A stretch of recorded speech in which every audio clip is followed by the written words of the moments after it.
السلام عليكم ورحمة الله تعالى وبركاته. إن الحمد لله نحمده ونستعينه ونستغفره ونستهديه ونؤمن به ونتوكل عليه ونشكره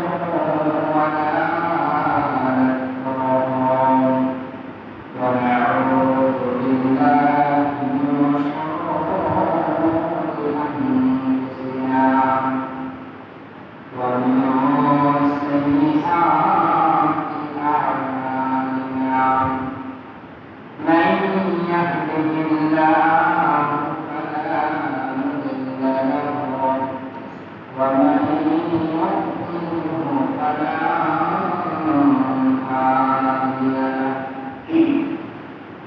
ونشهد أن لا إله إلا الله وحده لا شريك له ونشهد أن سيدنا وسندنا وحبيبنا وطبيب قلوبنا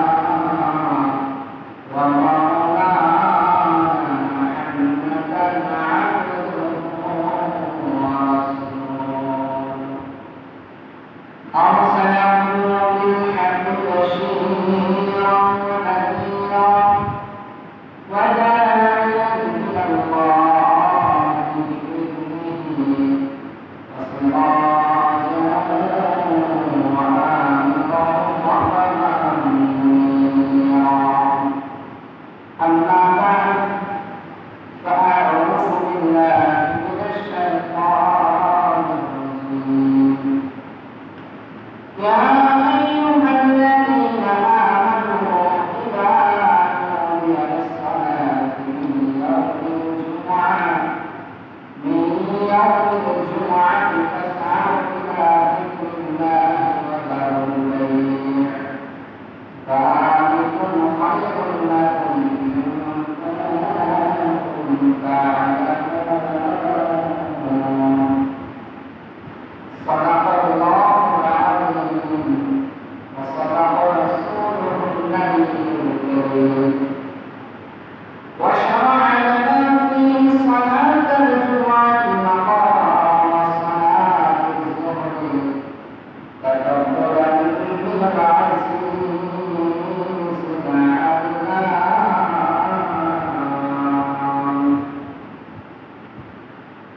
قل للمؤمنين يغضون من أبصارهم ويحفظوا فروجهم ذلك أزكى لهم إن الله خبير بما يصنعون وقل للمؤمنات يغضن من أبصارهن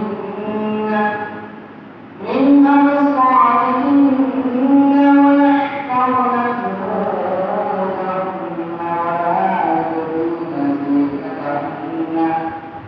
زينتهن إلا ما ظهر منها صدق الله العلي العظيم أعوذ بالله من الشيطان الرجيم بسم الله الرحمن الرحيم إن الله وملائكته يصلون على النبي يا أيها الذين آمنوا صلوا عليه وسلموا تسليما اللهم صل على سيدنا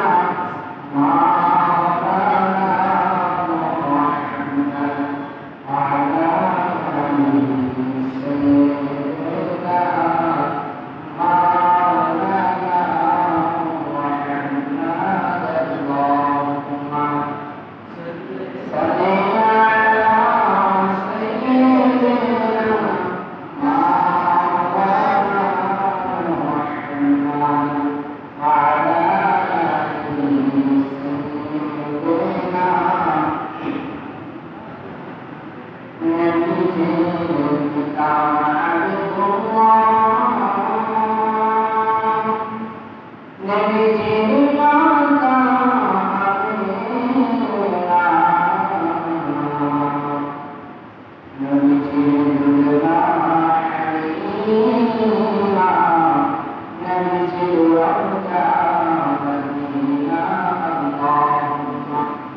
আল্লাহ পাক রব্বুল আলামিন আমাদেরকে তার দ্বীন বোঝার জন্য প্রত্যেকটা পদক্ষেপ, প্রত্যেকটা সিস্টেম আমাদেরকে জানিয়ে দিয়েছেন পবিত্র কালাম প্রশাসনের মাধ্যমে। আল্লাহ পাক রব্বুল আলামিন নিচে কোরআনে বলতেছেন যে ইন্না সালাতাকা আলাল মুমিনিনা কিতাবান মাওকুতা, যে আল্লাহ বান্দা তুমি যখন সময় হবে, আযান হবে, নির্ধারিত সময় নামাজ আদায় করবে। প্রত্যেকটা মুমিনের জন্য ফরজ, মুসলমানের জন্য ফরজ নির্ধারিত সময় নামাজ আদায় করার জন্য। তাহলে আজকে আমরা নামাজ থেকে দূরে সরে আছি। আল্লাহ পাক রব্বুল আলামিন আমাদেরকে একটা আদেশ দেয় আর আমরা অন্য পথ অবলম্বন করি। এই জুমার দিনের ফজিলত অনেক মারাত্মক ফজিলত। জুমার দিনের একটা সময় আছে আসরের নামাজের পর, আপনি যে স্থানে নামাজ আদায় করেছেন একই স্থানে বসে রাসূল আকরাম সাল্লাল্লাহু আলাইহি ওয়াসাল্লামের উপর ৮০ বার দরুদ প্রেরণ করবেন। আল্লাহুম্মা সাল্লি আলা সাইয়্যিদিনা মুহাম্মাদ আন-নাবিয়্যিল উম্মি ওয়া আলিহি ওয়া সাল্লাম। এই দরুদটা ৮০ বার পাঠ করবেন। আল্লাহ পাক রব্বুল আলামিন আপনার ৮০ বছর জিন্দেগির হায়াতের সমস্ত গুনাহ মাফ করে দেবেন। আর আপনি আমি চিন্তা করা হচ্ছে আমাদের এখন ৮০ বছর হলোই না, কারণ আমরা ৮০ বছর জিন্দেগির গুনাহ কিভাবে মাফ করব। চিন্তার বিষয় যে আমি তো এখন ৮০ বছরের পদার্পণ করি না, তাহলে আল্লাহ যে নিশ্চয়তা দিয়েছেন কিভাবে ৮০ বছরের গুনাহ মাফ করব। এবার আপনাকে আমি সংক্ষিপ্ত আকারে যদি বলতে চাই, রাসূল আকরাম সাল্লাল্লাহু আলাইহি ওয়াসাল্লাম বলেছেন যে ব্যক্তি মসজিদে বসে দুনিয়াবি কোনো রকম একটি কথা উচ্চারণ করে, দুনিয়াবি কোনো কথাবার্তা মসজিদে বলে, আল্লাহ পাক রব্বুল আলামিন বলছেন তার ৪০ বছরের ইবাদত নষ্ট হয়ে যায়। তাহলে এখানে প্রশ্ন উঠতো যে আমাকে এখন ৪০ বছর হোক না, তাহলে আমার ৪০ বছরের ইবাদত নষ্ট হবে। তাহলে এবার আরেকটা বলি, আমরা সবে কদর, সবে বরাত পালন করি। সবে কদর রাত্রে, সবে বরাত রাত্রে, এই পুরা যে কত উত্তম রাত্রি, এই রাত্রিগুলো হাজার বছরের চাইতে উত্তম। আপনি হাজার হাজার বছর ইবাদত করলে যেরকম আমল হতো, এই সামান্য এক রাত্রি, দুই রাত্রি, কয়েকটা রাত্রি আপনি ইবাদত করলে হাজার বছরের ইবাদত সমান হয়ে যায়। এই ইবাদত আসার মূল কারণ হচ্ছে রাসূল আকরাম সাল্লাল্লাহু আলাইহি ওয়াসাল্লামকে সাহাবায়ে প্রশ্ন করলেন যে রাসূলুল্লাহ হাবিবাল্লাহ, অন্যান্য নবীর উম্মতের হায়াত অনেক, তারা কেউ ৫০০ বছর জিন্দেগি পেয়েছে, কেউ ৩০০ বছর, এইভাবে তারা হায়াত পেয়েছে এবং আল্লাহকে খুশি করতে পেরেছে। কিন্তু আমি আপনি অর্থাৎ আপনার উম্মতরা একটা হায়াত পাবে না। আপনার উম্মতের এমন হায়াত, তাদের হায়াতের মধ্যে কোনো গ্যারান্টি নাই। হয়তো তারা জন্ম গ্রহণ করলো, সাথে সাথে ইন্তেকাল করলো। আবার এমন আছে যেহেতু গর্ভধারণ অবস্থায় ইন্তেকাল করে, আবার যেহেতু আছে ৬০ বছর, ৭০ বছর, সর্বোচ্চ গতিসীমা ৭০-৮০ উপর পর্যন্ত পাবে। কয়েকজন ঘুটে গেলে ১০০+ হয়। রাসূল বলতেছেন, তখনই জিবরাইল আমিন রাসূল আকরাম সাল্লাল্লাহু আলাইহি ওয়াসাল্লাম তার অধীনে আসলেন, বললেন যে রাসূলুল্লাহ হাবিবাল্লাহ, আপনার চিন্তার কোনো কারণ নাই, কারণ আল্লাহ পাক রব্বুল আলামিন আপনার উম্মতের জন্য কিছু শ্রেষ্ঠ রাত্রি দিয়েছেন। কিছু শ্রেষ্ঠ রাত্রি দিয়েছেন, যে রাত্রিগুলো ইবাদত করলে অন্যান্য উম্মতের ইবাদতকে তারা পিছনে ফেলে আগে যাবে, এমনকি তারা আমলের যে দাড়ি পাল্লা দাড়ি হয়ে যাবে, এমনকি গুনাহের দাড়ি পাল্লা একদম পাতলা হয়ে যাবে। আর এই জন্যই আমরা রাত্রিগুলো পেয়েছি যেন আল্লাহকে খুশি করতে পারি। আর আল্লাহকে খুশি করা বড় কঠিন বিষয় না, আল্লাহকে খুশি করা বড় সহজ। আল্লাহ রাসূল আকরাম সাল্লাল্লাহু আলাইহি ওয়াসাল্লাম বলতেছেন, যে ব্যক্তি পৃথিবীর জমিনে রব্বে কারিমের কাছে যায় না, রব্বে কারিম তার উপর নারাজ হয়, আর যে যার তার উপর খুশি হয়। তাহলে আমরা সর্বক্ষণ ইবাদতের মধ্যে মশগুল থাকবো, এমনকি প্রতিনিয়ত দোয়ার মধ্যে থাকবো। সকলের জন্য দোয়া করবো, কেউ ভুল করলে আল্লাহ তাকে ক্ষমা করে। আর দোয়া হুয়া ইবাদত, সর্বোত্তম একটা ইবাদত। এই ইবাদত আমরা গ্রহণ করতে হবে। এই জন্য সকলকে আমাদেরকে সতর্ক করতে হবে যে কখন যেন মৃত্যুর রাত চলে আসে, কিন্তু রাস্তা তাই কত পাও মারলে না যাওয়ার পৃথিবীর জমিনে প্রত্যেকটা প্রাণী মৃত্যুর সার গ্রহণ করবে। শুধু আপনি আর আমি, এমন কোনো প্রাণী না যেটা মৃত্যু বরণ করবে না। প্রত্যেকটা প্রাণীকে মৃত্যু বরণ করতে হবে। তাহলে মৃত্যু এমন একটা জিনিস, মৃত্যু ভয়ঙ্কর কঠিন শাস্তি হচ্ছে কবর। আপনি যদি দুনিয়ার জমিনে সঠিক সুন্দরভাবে আমল না করতে পারেন, আখিরাতে আপনার জন্য কষ্টদায়ক। দুনিয়ার জমিনে যেমন সম্পদ ছাড়া চলা যায় না, চলতে বড় কষ্ট, প্রত্যেকটা জায়গায় জায়গায় ঠান্ডা খেতে হয়, ওগুলো আপনাকে চরিত্র এমন যে আপনি প্রতিটা স্থান ঠান্ডা কারণ যদি আপনার আমল নামে আমল না থাকে, আপনার আমল নামায় যদি আমল না থাকে, প্রতিটা স্থানে আপনি ঠান্ডা থাকবেন। আল্লাহ আমাদেরকে সুযোগ দিয়েছেন, ক্ষমতা দিয়েছেন, আমল করার জন্য আমাদেরকে অসংখ্য নাম নিয়ে আমি দান করেছেন। আপনি যদি হাজার বছর শুক্রিয়া আদায় করেন, শুধু দুটি চক্ষুর শুক্রিয়া আপনি আদায় করতে পারবেন। দুটি চোখের শুক্রিয়া, এই চোখ যে কত বড় নিয়ামত, যার চক্ষু নেই, আপনি তাদের কি একবার জিজ্ঞেস করেন যে তোমার তো চোখ না, তুমি চলতে পারো কিভাবে? তোমাকে তো আল্লাহ চোখ দেয় নাই। যারা যদি পাও না, তারা একটু পাও না, তাকে একটু জিজ্ঞেস করবে তোমার তো পাও না, তুমি হাঁটতে পারো? আল্লাহ আমাদের নিয়ামত দিয়েছে, নিয়ামতের শুক্রিয়া আদায় করতে আমি শেষ করতে পারবো না, ওটা জিতে সত্যের পথ অবলম্বন করে। সঠিক পথ অবলম্বন যতদিন পর্যন্ত করতে পারবেন না, ততদিন পর্যন্ত আল্লাহ আমাকে লক্ষ্যটা হাসিল করা আপনার আমার পক্ষে সম্ভব না। তাহলে দেখেন, আমি যদি সত্যের পথ অবলম্বন করতে আমাকে সর্বপ্রথম যে কাজ করতে হবে, সর্বপ্রথম নিজেকে ইবাদতের জন্য মাসগুল করতে হবে।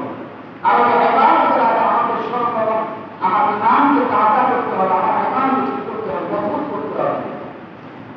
এই ইমান যতক্ষণ পর্যন্ত মজবুত হবে না, ততক্ষণ পর্যন্ত দুনিয়ার কোনো কাজ আপনার ছাড়তে মন চাইবে না।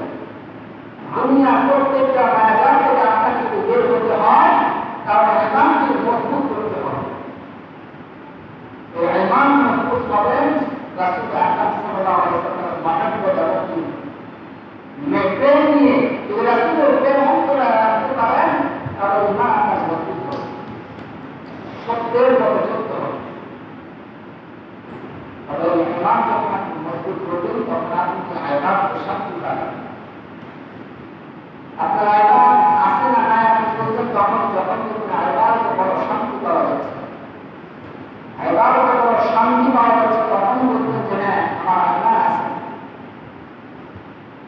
তারপরে যে কাজটা করতে হবে, সমাজে, রাষ্ট্রে, ইসলামকে আমি কায়েম করতে হবে, নামাজ কায়েম করতে হবে। সমস্ত অন্যায়, অত্যাচার, ব্যবসা, দুর্নীতিবাজ সমস্ত থেকে হেফাজত নিজে থাকতে হবে, অন্যকে রাখার চেষ্টা করতে হবে। কেউ দুর্নীতি করছে, কেউ সমাজকে ধ্বংস করার বাড়ি করা করতেছে, তাকে বাধা দিতে হবে।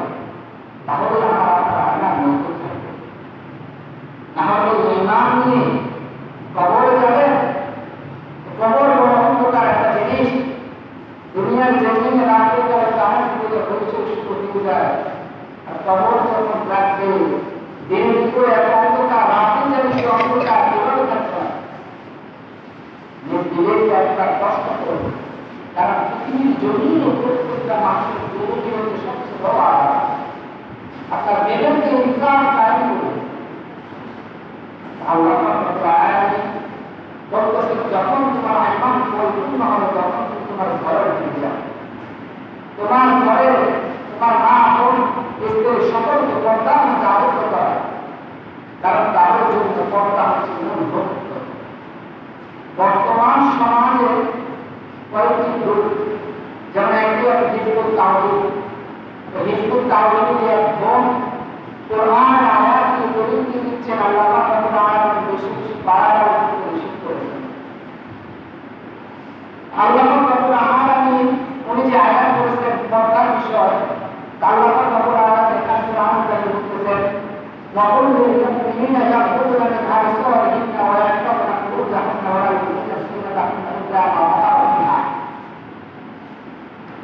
যে রাসূল আপনি মুমিন মহিলাদেরকে বলে দিন তারা যেন তাদের চক্ষু প্রদান করে, তারা যেন তাদের লজ্জাস্থানকে হেফাজত করে এবং তারা যেন তাদের সৌন্দর্য প্রকাশ না করে। তবে সাহাবাদের যুগে হাত নাড়ি পায়ের নাড়ি মুখ দেখা যাওয়া সমস্যা ছিল না। তবে সাহাবারা বলেছিলেন যদি ফিতনা বেশি ভয়াবহ অবস্থায় চলে যায় তখন হাত নাড়ি পা নাড়ি দেখাও সম্পূর্ণ হারাম। এখন এই আয়াতকে তাফসীর না করে কোন বলতেছে যে হাত নাড়ি পা নাড়ি মুখ দেখা গেলে সমস্যা না, আল্লাহ কোরআনে বলেছেন, আল্লাহ কোরআনে বলেছেন যে দেখা যেতে পারবে। আর আপনি এটাও কোরআনে বলেছেন যে এটা নিয়ে বাড়াবাড়ি কেউ যদি করে সে মুসলমান অন্তর্ভুক্ত হতে পারে না। উনি তো প্রমাণ দিচ্ছেন। আসলে একটি জিনিস খেয়াল করবেন, সমাজের মধ্যে যারা আমরা চলাফেরা করি তারা আমরা যদি মূল ধর্মকে প্রকাশ করতে চাই, ইসলামের গবেষণা করেছিলাম যে ইসলাম এমন একটা জিনিস, এই ধর্মের মূল কিতাব হচ্ছে কোরআন। আমি কিন্তু কোরআন পড়তে চাই না। হিন্দু ধর্মের মূল কিতাব আছে, তারা কিন্তু তাদের কিতাব পড়তে চায় না। বৌদ্ধ ধর্মের মূল কিতাব আছে, তারা তাদের কিতাব পড়তে চায় না। যদি কিতাব পড়তে জানতো, যদি কিতাব অনুযায়ী ব্যাখ্যা অর্জন করতো, অর্থ অর্জন করে ব্যাখ্যা বিশ্লেষণ করতো, কসম তারা কখনো গুনাহের দিকে লিপ্ত হতে পারত না, গুনাহের কাজ তারা করতে পারত না। কারণ গুনাহ করা বড় একটা সহজ জিনিস, গুনাহ বড় একটা সহজ জিনিস।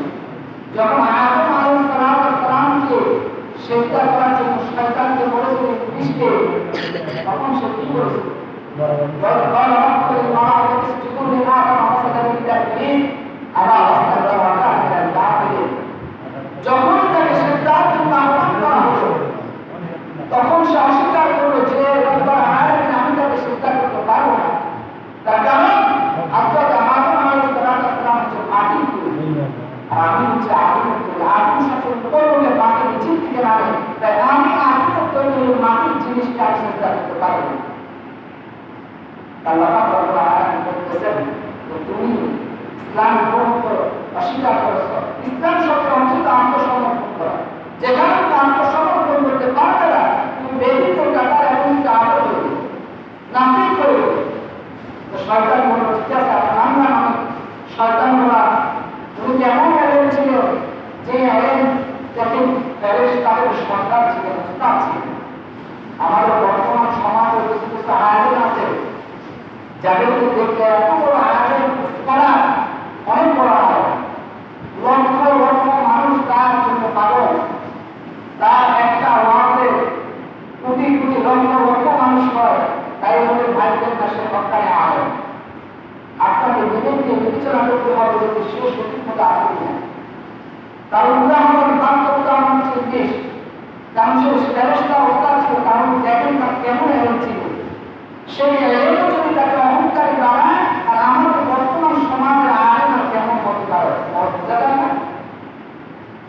তাই চতুর্দিক বিবেচনা করে আয়োজনের অনুসরণ করবে। হাজার আয়োজন আছে তারা সমাজকে নষ্ট করার জন্য, বিনষ্ট করার জন্য, ইসলামকে ধ্বংসে পদতলে ছেড়ে দিচ্ছে, এমন এমন ফতোয়া দিচ্ছে যেই ফতোয়া ভিতরে 1400 বছরে কেউ শোনে নাই, কেউ জবান উচ্চারণ পর্যন্ত করে নাই। অথচ তারা বলে দিচ্ছে অমুকটা হারাম, অমুকটা না যায়, অমুকটা বেড়া, অমুকটা সেরে। তারা দেখে আমরা কেমন পর্যায়ে আছি।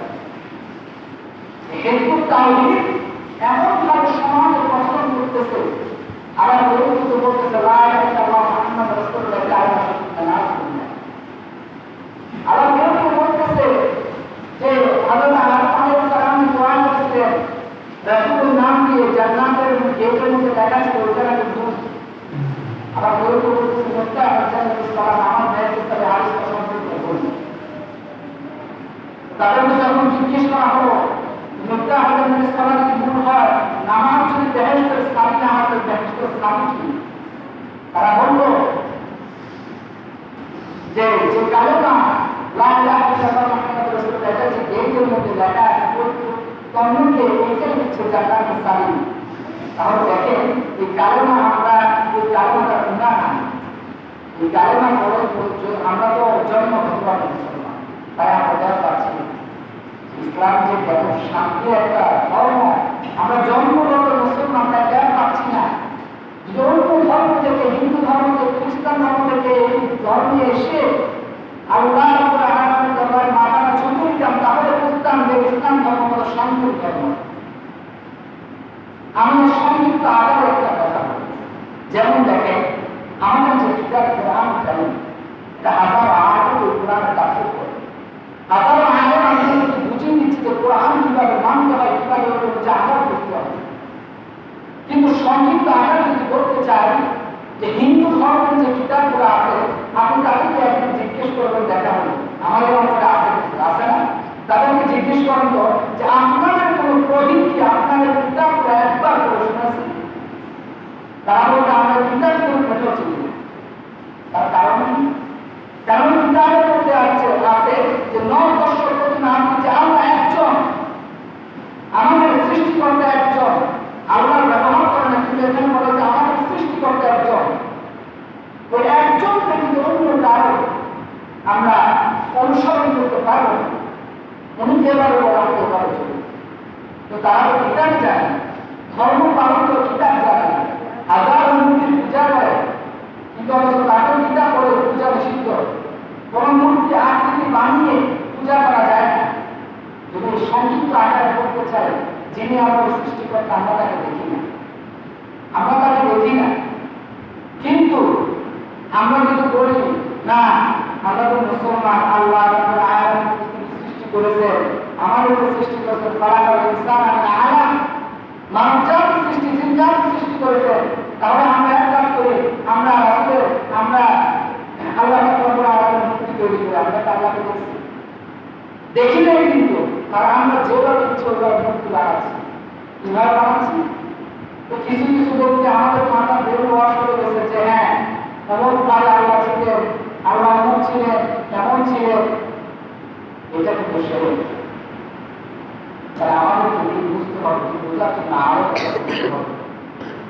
কিন্তু আমার কিছু মা বোন ব্যবহারিক হয়ে আছে, যার জন্য তারা এই মতটা বিধান অস্বীকার করে। আমি বলবো বোন, আর যদি মা বোন সঠিকভাবে কর্তা করত, যারা শব্দটা দর্শন নামক শব্দ না আমরা শুনতাম না, যে অমুক জায়গায় অমুক দর্শন হয়েছে এটা আমরা শুনতেও পেতাম না, যে আমার মা বোন সঠিকভাবে থাকতো। আল্লাহ কোরআনে বলেছেন যে মুমিন মহিলারা যেন তাদের সৌন্দর্য প্রকাশ না করে, অথচ আমরা অনেকে বলি আল্লাহ বলেছেন হাতের মধ্যে এগুলো দেখা যায় আছে, এগুলো ছিল 1400 বছর আগে, এখন এগুলো পরিবর্তন হয়েছে। এখন আমাদের করা দরকার, আমাদের পরিপূর্ণ শরীর দেখে আমরা রাস্তা দেখব প্রয়োজন। তবে আলহামদুলিল্লাহ সত্যি আরও করা দরকার যে আমাদের বর্তমান বাংলাদেশের প্রেসিডেন্ট যিনি ডক্টর ইউনূস, উনি একটি আইন পাস করেছেন, অনেকগুলো আইন, তার মধ্যে এক নম্বরে আছে যে 10 বছর হওয়ার পর কোনো মেয়ে যদি বোরকাবিহীন রাস্তায় বের হয় এবং 12 বছর হওয়ার পর যদি কোনো ছেলে জামাতে নামাজ আদায় না করে, ওই মেয়ে যদি জামাতে নামাজ আদায় না করে 20,000 টাকা জরিমানা 3 মাসের জেল। এবং উনি আরো একটা আইন পাস করেছেন যে আমাদের এখন ডিভোর্স হয় না, ডিভোর্স করে সব 4-5 ছেলের গাড়ি।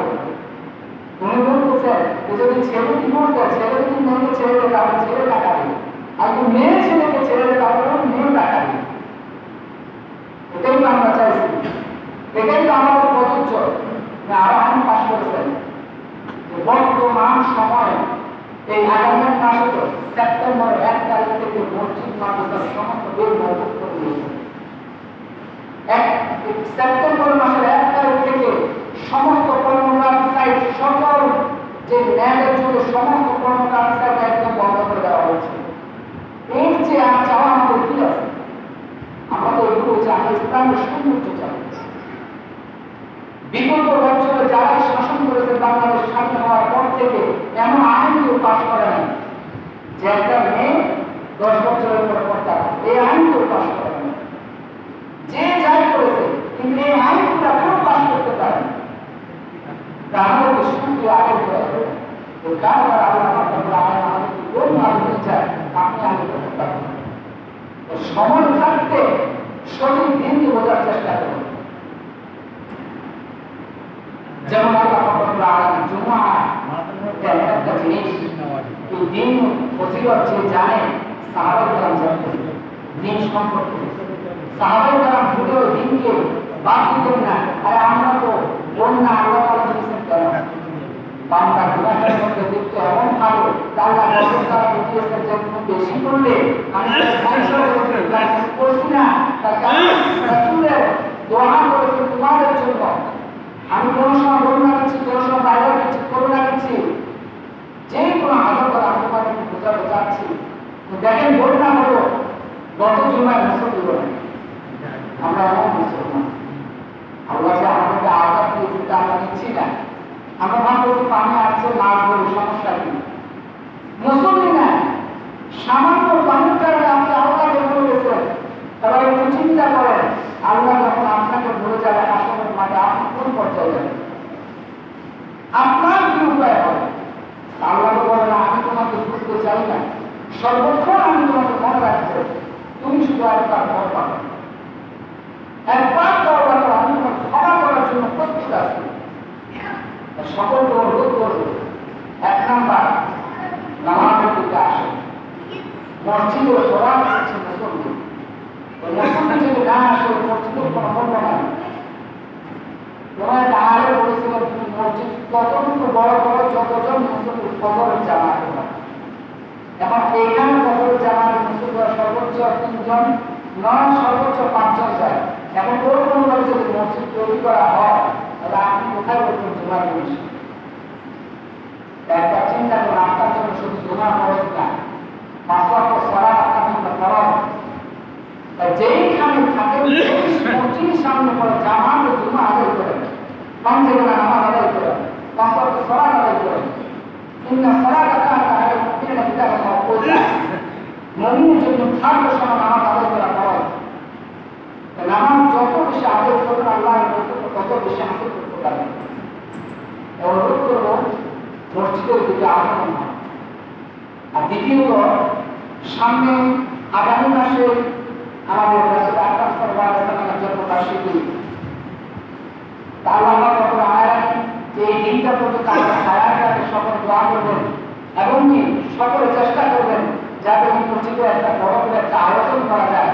এই দিন মিলাদুন নবী হিসেবে এই দিন মিলাদুন নবী সাল্লাল্লাহু আলাইহি ওয়াসাল্লাম আমরা সুন্দরভাবে উদযাপন করতে পারি। মুসলমানদের ঈদ হচ্ছে 3 দিন। ঈদ মানে খুশি। এই 3 দিন আমাদের জন্য খুশির দিন। এক ঈদুল ফিতর, ঈদুল আযহা, আর ঈদ মিলাদুন নবী। এই 3 দিন আমরা খুশি উদযাপন করব। আল্লাহ রাব্বুল আলামিন আমাদের জন্য কবুল করেন এবং কি নামাজ পড়া বানায় আমাদের মাহফিলকে পর্দাশীল বানায়। সেজন্য সকল রাজা করা দেওয়া আলহামদুলিল্লাহ আলামিন। আসসালামু আলাইকুম ওয়া রাহমাতুল্লাহি ওয়া বারাকাতুহু।